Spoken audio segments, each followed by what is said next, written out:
Assalamualaikum warahmatullahi wabarakatuh. Salam Baraya Handayani. Perkenalkan, nama saya Denda Wismana. Saya mengajar mata pelajaran PJOK unit kerja di SMA Handayani 1 Pamengpeuk. Assalamualaikum warahmatullahi wabarakatuh. Untuk pertemuan kali ini kita akan membahas mengenai penyakit menular seksual atau PMS. Penyakit menular seksual atau PMS adalah penyakit yang ditularkan melalui hubungan seksual. Penyakit menular seksual ini juga dikenal dengan istilah infeksi menular seksual dan penyakit kelamin. Ada beberapa penyebab penyakit menular seksual. Pada umumnya, penyakit menular seksual cepat menular karena seseorang sering bergonta-ganti pasangan dalam melakukan hubungan seksual. Yang pertama, penyakit herpes.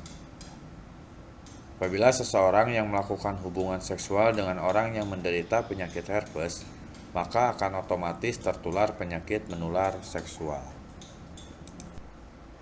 Yang kedua, dari transfusi darah. Transfusi darah seperti menggunakan jarum suntik yang sama dengan penderita PMS dapat menularkan penyakit itu dengan cepat. Yang ketiga, dari ibu hamil. Ibu hamil rentan menularkan penyakit menular seksual kepada bayinya. Umumnya, penyakit menular seksual yang diderita ibu hamil akan menular melalui proses menyusui.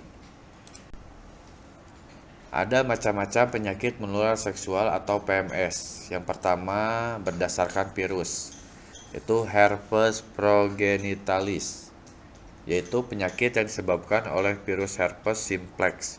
Yang kedua ada virus hepatitis. Ada berbagai macam hepatitis atau radang hati seperti hepatitis A, B, C, dan D.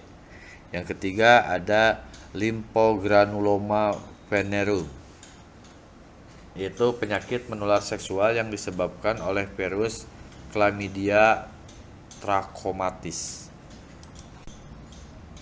Selanjutnya, penyakit menular seksual berdasarkan organisme dan bakteri.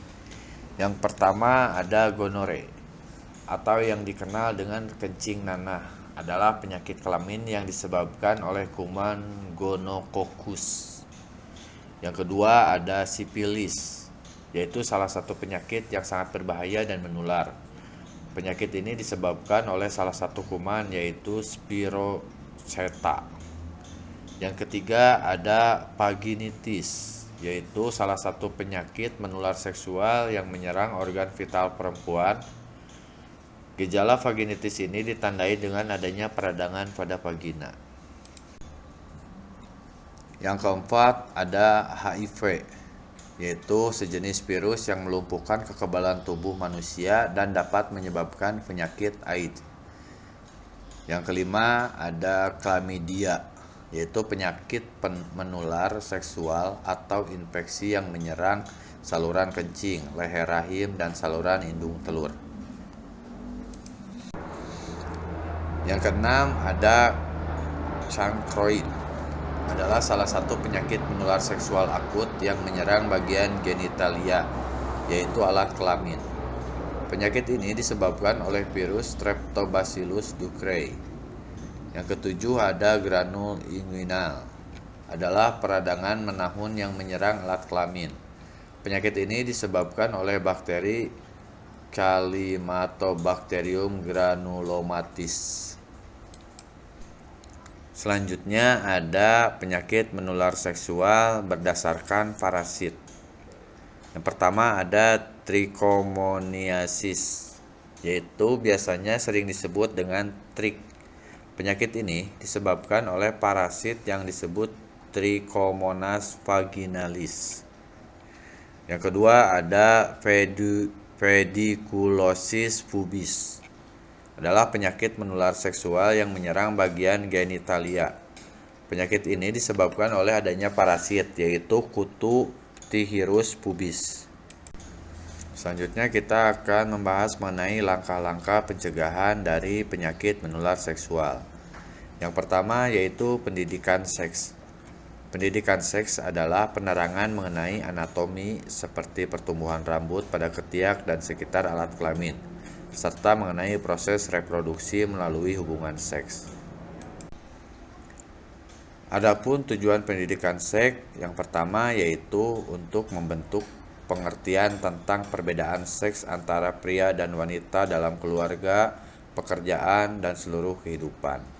Yang kedua, membentuk pengertian tentang seks di dalam kehidupan manusia dan keluarga seperti perasaan seks dalam perkawinan. Tujuan yang ketiga yaitu mengembangkan pengertian diri sendiri sehubungan dengan fungsi dan kebutuhan seks. Jadi, pendidikan seks dalam arti sempit adalah pendidikan mengenai seksualitas manusia. Yang keempat, membantu peserta didik dalam mengembangkan kepribadian sehingga mampu mengambil keputusan yang bertanggung jawab, misalnya menjaga norma sosial dan agama di masyarakat.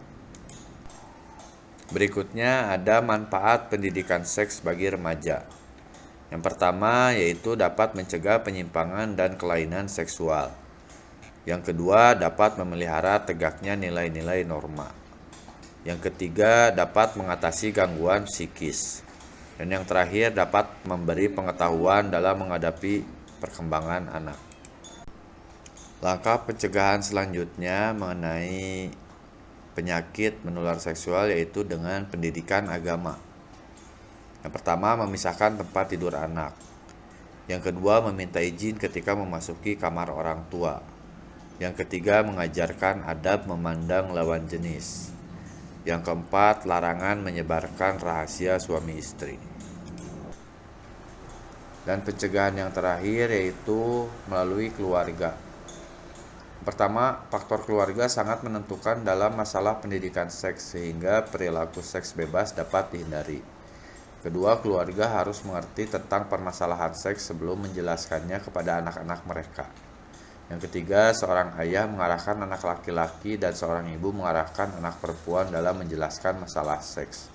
Dan yang terakhir, jangan menjelaskan masalah seks pada anak laki-laki dan perempuan pada waktu dan ruang yang sama. Dan pembahasan dari saya untuk pertemuan hari ini. Jangan lupa like, comment, and subscribe. Salam Baraya.